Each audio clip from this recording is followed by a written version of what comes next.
A fun and free Spanish-themed event in Dartmouth today. This is at the Mic Mac Aquatic Club, featuring flamenco dancing, music, flea market, Spanish snacks. Crafts were also available for the younger folks. Organizers hoping to bring more Spanish culture to our part of the world with events like this. Because I'm from Spain, and I think, I'm Canadian as well, but like you always bring your roots with you.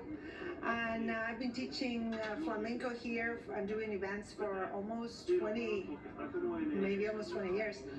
And I just really enjoy, I think people enjoy anything that has to do with culture. It's an opportunity to celebrate, and the south of Spain has such